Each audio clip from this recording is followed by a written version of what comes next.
ఇప్పటి విద్యార్థులకు చదువుతో పాటు క్రీడల్లో కూడా రాణించాలని ఆయన అన్నారు. క్రీడలకు ప్రభుత్వ ప్రోత్సాహం లేకపోవడంతో ఒలింపిక్స్ వంటి అంతర్జాతీయ స్థాయి క్రీడల్లో క్రీడాకారులు రాణించలేకపోతున్నారని అన్నారు.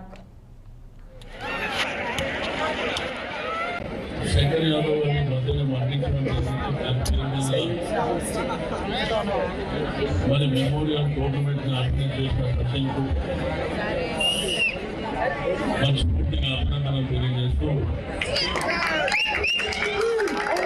ఈ 11వ టోర్నమెంట్ ని విజయవంతం చేయడానికి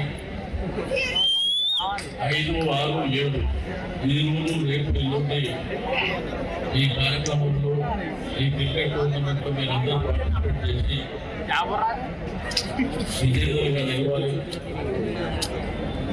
గెలిచినా ఓడినా స్ఫూర్తిగా తెలుసుకొని ఈరోజు మీకు అందరికీ తెలుసు స్పోర్ట్స్ అనేది ఎంతో అవసరమైనటువంటి విషయం.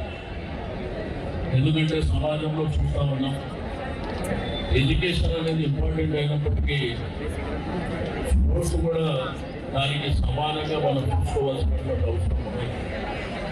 ఈరోజు ఒలింపిక్స్ కూడా జరుగుతున్నటువంటి ప్యారిస్లో, కానీ మన యొక్క ఇండియాలో స్పోర్ట్స్ మెన్స్కి ఎంకరేజ్మెంట్ ప్రాపర్గా లేనటువంటి సందర్భంలో మరి గోల్డ్ మెడల్ కానీ బ్రాంజ్ కానీ సిల్వర్ కానీ అక్కడ మన వాళ్ళు పెద్దగా రాణించలేకపోతాం. దానికి కారణాలు మరి ప్రభుత్వాల ఎంకరేజ్మెంట్ ప్రాపర్గా లేకపోవడం మూలన.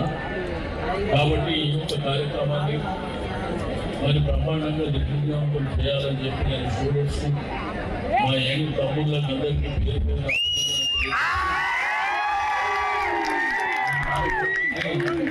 స్టార్ట్ చేస్తున్నాం.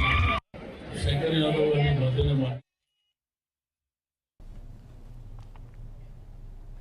గుర్తు తెలియని వ్యక్తి బాలుడిని కిడ్నాప్ చేయడానికి